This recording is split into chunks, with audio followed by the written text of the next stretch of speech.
You can all rise. Pledge of allegiance.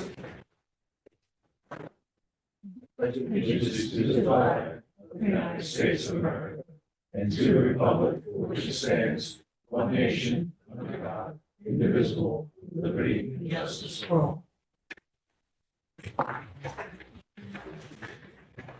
All right, welcome everyone.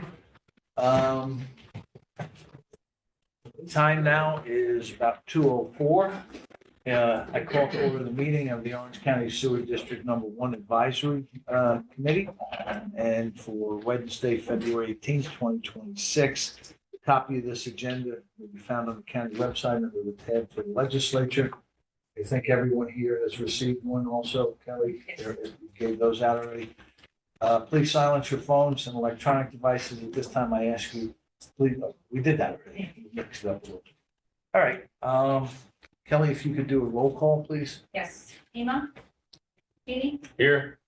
Ellers? Here. Betsy? Here. Hotel? Here. Turnbull? And Tui. Here. Present 2 absent. Okay, first off, we have, Mary Beth Bianconi will not be joining us today. She had, other, issue to take care of. And, Joe Mahoney will not be joining us. But we do have Rich Golden, County Attorney. Appreciate you being here. Eric Denenga, the Commissioner, Department of Public Works, Robert Gray, Deputy Commissioner, EF&S, and Anthony Griffin, PE, Consultant, Department of Public Works and EF&S.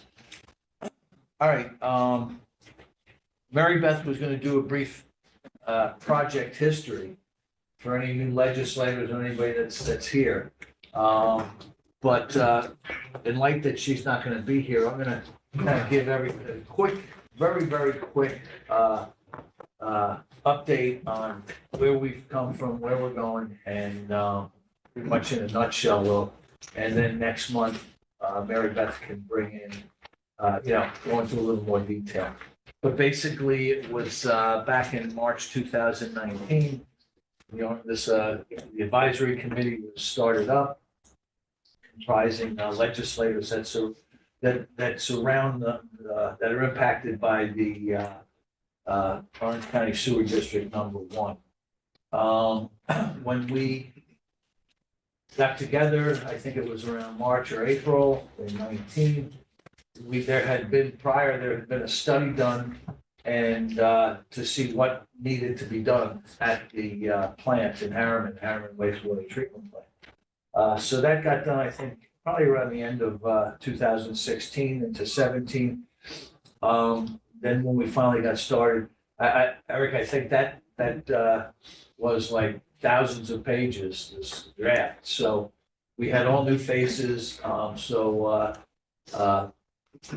consultants and engineers, for 2 years, the first 6 months, we met twice a month to get up and running with it.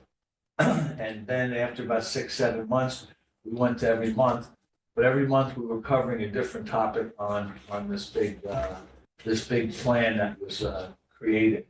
And then as we slowly started to move again, everything we did was hand in hand with the DEC. We had to go through a draft environmental impact statement. That took several years. And then we came up with a final EIS. Seekers all completed. The county was the lead agency. And so now, with all of that in, it's Bob or Eric are going to give an update to see where we are on that timeline. Okay, Eric's going to do it. So basically, we've been moving along now. I think it's going into its 8th year, and 7th year maybe. And we're moving along. We're cooking along. Basically, one last thing I just want to say for anybody that's new, but I think that my guess is would probably be the only one that hasn't seen this before yet, though. But we have 3 trains, what they call trains down in Harriman. Train 1, Train 2, and Train 3. Each one is 2 million gallons. So for a total of 6 million gallons. And you want to take a look at me? Yeah. So we've looked at different options where to do the renovate, the longevity and to do this expansion project. Looked at multiple locations from going over by where the old Napera plant was to going up and doing a plant up by the Hudson River, up by Newburgh, New Windsor, maybe, New Windsor, Newburgh area. And the plan that we eventually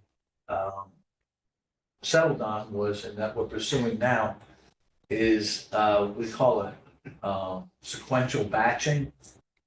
And what sequential batching is, it's a modular system that when you take the trains, we can take a train, a 2 million gallon train, and we're not gonna use up any more room down there. We're limited to the space we have. So what we're gonna do is when we do it, instead of going out and making it wider, we're going down. We're gonna go down and turn that 2 million gallon plant into a 7 million gallon plant. And then with the longevity plans that come in, some piping, things like that nature. And that's gonna give us, we're going for now, I think, a 9 million gallon, even though we're gonna have the capacity, to do 7 out of that one alone. And with the other two, but then it's going to be set up, as I said, in a modular way, so that when the time comes and we need more capacity, we'll be able to go right into the second train or third. I'm not sure which one they would do first, second, and do the same thing, make a 2 into a 7. And then who knows how far down the road, we can do that to the third train and turn that in from a 2 into a 7. And eventually get up to probably close to a little over 20 million gallons a day. Who knows when that is, 40, 50 years, but maybe 30, who knows? But that's pretty much it. Lately, we've been we're at the stage now where we're going in for grants. Eric will make a statement about that in a little bit. And I think that's pretty much it, like I said, in a nutshell. I can't do Mary Beth any more justice than that.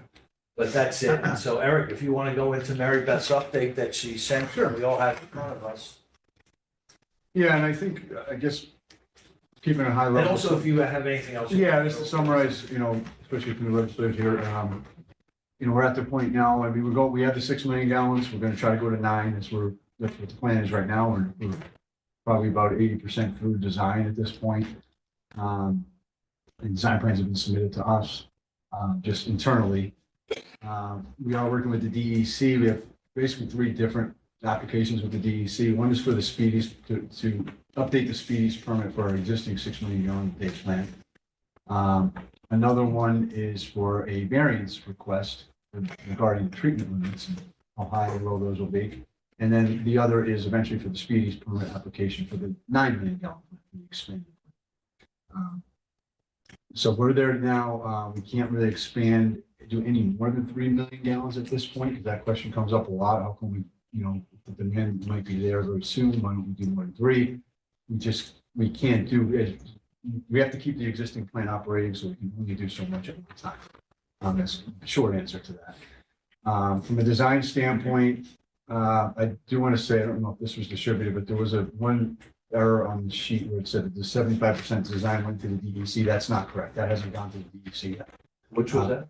That the 75% design was submitted to these. That's not submitted to DEC. They submitted to our office. So just so Then it'll go on to the DEC. Eventually, the plan is for in September, I believe, for the 90% design plans to go to DEC. It's current plan. Right now, Hold on, Eric. And then, what's the anticipated timeframe turnaround for DEC to get back us with their comments? This is probably a good time I'm gonna throw this in. Mary Beth mentioned to me that, what's the woman's name at the DEC? Kelly Totoro. Terry Totoro. Totoro, yeah. She's requested that, they have a meeting every month. Yeah. So it's DEC is on top of it now. So they're meeting every month It's as. starting now. Right, so right, Is Kelly regional director? correct, she's Yeah. Region 3 Director. Right now, we meet every month internally, our design engineers, our engineering staff from the FNF county, as well as the plant operators for the county, and they have a design meeting every month. That is now going to turn into potentially have that meeting in addition to that, a meeting with the DEC every month. And Kelly reached out to me directly. I think it's a great thing. The more communication we can have with the DEC, the better to keep these things moving along, especially with the 3 different applications that I just outlined currently in front of them. So I really do feel that, I mean, to answer legislative change questions, I can't tell you exactly when the DEC is going to turn things around. They're always very busy. But the good news is they're giving us focus. They're showing us that they're prioritizing our project, which we can't ask for anything more than that at this point. Which should speed the process. Yeah, so I hope so, yeah. They'd be buying in all the way along. Correct. Good. They'll be saying, oh, we put in the 90%, and we go back and forth a lot where they'll put things in and then the DEC comes back and says, well, can you provide this? Can you provide this? But then maybe 90 days could go by. So this is a great, great thing that they're taking such interest on a monthly basis. Absolutely. We appreciate that very much. So the design, they've been looking at things like power system, SCADA systems, building architecture, odor control, meeting the New York State ambient air quality standards, things like that. Where the areas of odor control will go, the headworks, the SDR influent, solids processing. So not to bore you with that, but I mean, the general consensus is that, we're above 75% plans now. They're continuing to design as we're looking at reviewing as well.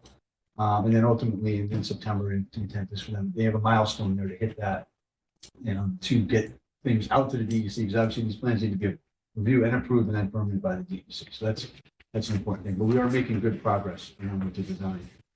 I can go, if you'd like me to go into the regulatory stuff and then you continue with the outline.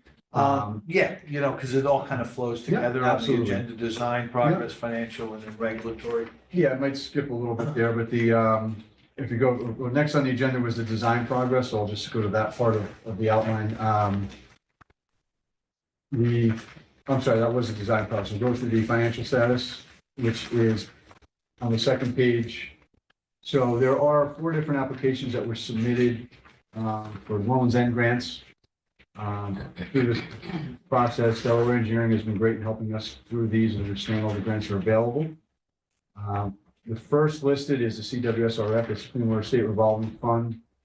That also brought us through the County Law 5.8 proceedings, as well as the Part 85 application to the Office of State Comptroller, which we need to do. We need their approval in order to raise the rates on special district like this. So that's what kind of kicked their purview into gear here.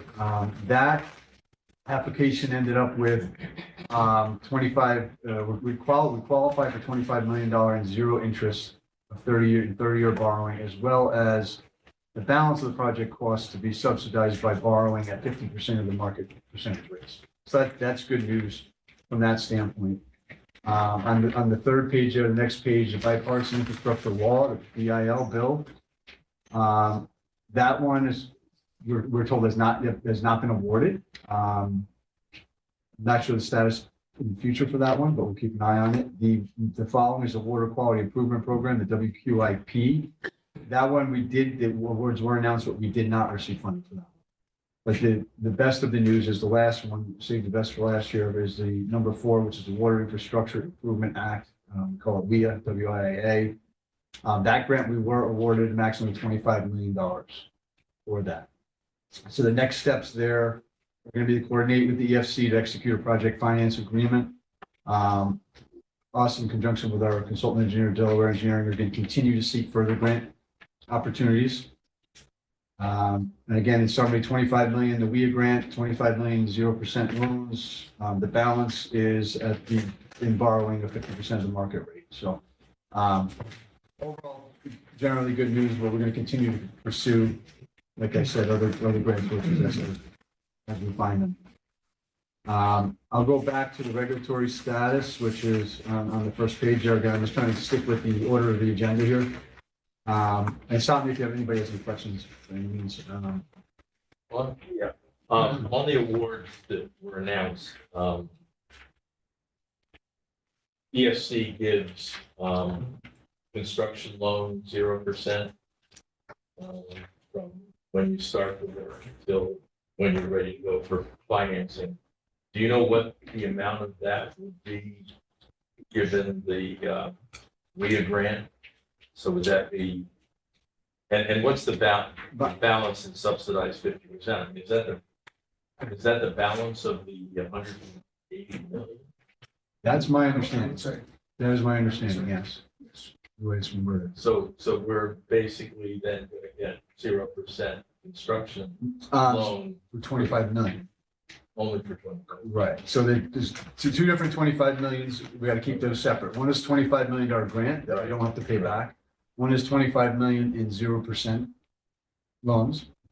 And then whatever's remaining, so then if you take out 50 million out of that mix, those two combined, the remaining of the project, which is roughly 135 million plus after that, would be at the 50% rate that we qualify for that 50% market rate. Okay. That's the way I understand it. Just while you're there, just want to make a point that when we did the financials and we were looking at the possible impact on the users, we ended up, you had two scenarios. One with if we got 0 grants, and that was a higher amount, not that much higher, but if we got 0 grants, and then we had a more favorable model that also showed that it would come in, several $100s more than what the taxpayer are paying now. Yep. So that's great news that we got that announcement, and we just have to keep plugging away at it and get more good news with this. And as we bring down the impact on the taxpayers in the district, the ratepayers. Absolutely. And I will say that we did just receive, today's the due date for our fees for the collection system design as well. So we're moving forward in parallel path.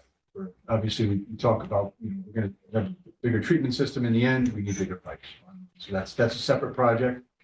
Those that RFP was due today. One of the things For that- consulting services? Consulting services. Yeah. Well, you're on the speedies permit. The speedies permit is a perfect example of what we've been going through as we submit things and they come back and they want more information. So what's your feeling on when they could make a determination? Yeah, and then the speedies permits, it's a moving target. I think they're deciding how they want to handle it under circumstances because we're renewing one permit, which is a 6 MGD. We've got another permit for the 9 MGD, and in between we have a variance request, how the treatment's going to be. So we're still kind of waiting back on the DEC to see how they want to actually issue those and in what shape or form in a sense. We have gone back and forth with the notice of incomplete applications, which are expected. And Mary Beth has said many times, we're going to submit something, we will expect a notice of incomplete application. Part of the process. It's basically a comment letter. So we're proceeding with the design based on getting the variance? In a sense, I believe Well, I that's. mean, I think if we were to have to remove TDS using reverse osmosis, this project, the cost would be just astronomical. Right. It would be just cost prohibitive. I think we talked about at least 16 million a year in maintenance costs alone. And the reverse osmosis was ruled out in that decision making when we were talking about how the Hudson to the 30 yards. Yeah, mile long of trucks. Yeah. Yes, sir. Chairwoman Tortel. Thank you, Mr. Chairman. First off, the water infrastructure, we have the 25 million. And we have a $25 million zero interest loan, correct? Mhm. And then the one that's outstanding is the WQIP, correct? That's the one they haven't made the decision on? No, WQIP, they've announced that we did not get funded yet. We did not get the WQIP, okay. Right. I knew the grant, the governor's office called and specifically told us before the announcement was made that we received the WIA grant back Yeah. in December. I want to thank her for that. Do we have a timeline of when we can apply again for the WQIP?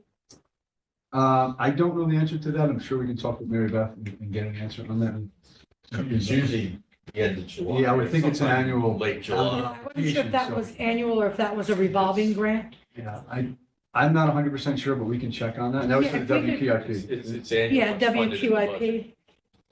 Yeah, I'm not sure if that, there's two of them that are, there was one that she had mentioned that was a revolving fund. I remember Mary Beth mentioning, I can't remember if it was the BIL or the WQIP that was the revolving fund. Off the top of my head, I don't have my notes with me, so if we could. We can check on that. Check on that, and then, I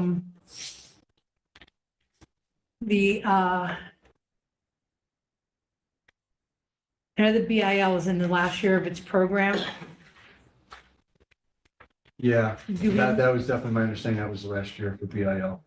And, Right, I remember that from We had, yeah, previous we were meeting. trying to squeeze in there on that one, but they haven't issued anything, so. And do we know, as I heard there was two new funds that were potentially about to be announced. One was federal and one was state. Do we know anything about those? You guys- No, okay. I'm not sure. I'll look at the, Yeah, certainly if you're, if Information you for them. hear, send it our way, because we'll make sure that Delaware Engineering is aware of it, which I'm sure they probably are. They're- should it go Very to much you so. and Mary Beth or just you? That's fine. You can send them myself. Okay, That's great. quick as, quick as Yeah, that. Yeah, absolutely. we appreciate that. Which two are those, gentlemen? There was one that was a federal one. It was a program that was being talked about in a news briefing that I was reading through. And then there was a potential state one that they were talking about. That was going to be part of the 2026, 27 Additional budget. possibilities. Yeah, there's additional possibilities that I don't want us to say, these are the end all, the be all. Oh, because sure, not, yeah. The more grants that we can get to offset the costs to the district users who are footing the bill for this, the better off, Absolutely. we are for them. Thank you. You're welcome. All right, I can go on to the regulatory part. Sure. So the regulatory part, anyway, we started pretty much discussion on this at this point, but we have the application for the 9 million gallon speedies. We did get a notice of incomplete application. We've been back and forth into DC on that one as well. And we did latest comment, just went back to the DEC yesterday on the 17th. So we're constant communication with the DEC back and forth, trying to finalize these applications. Like I said, we also have the 6 million gallon, the variance request that's out there as well. The variance request has to do with the total dissolved solids and the level of chlorides, among some other limits, I think, as well. But those are the two main ones that are part of the conversation. We did, in reference to the 6 MGD speeds permit, and potentially helping us to the variance request, we did update our permit application. We then eliminated outfall number 2. That was just submitted to DEC last week. And that was an outfall that was located a little further down, I think a mile and a half down from the plant. That was kind of triggering another one of the chloride limits in there. We're not sure exactly where that's going to land at DEC, but we're hopeful that will help our variance application. Eliminating more than need, because that part of the river is treated differently than it is further upstream within its water quality standards and the level of flow that's downstream versus upstream. If I explain that properly. You did. And then lastly, she does mention the DEC monthly meetings, which is going to be great, but we discussed that already for the regulatory part of that. But I think that covers the outline for now. Is there any questions? Any members, any questions, concerns?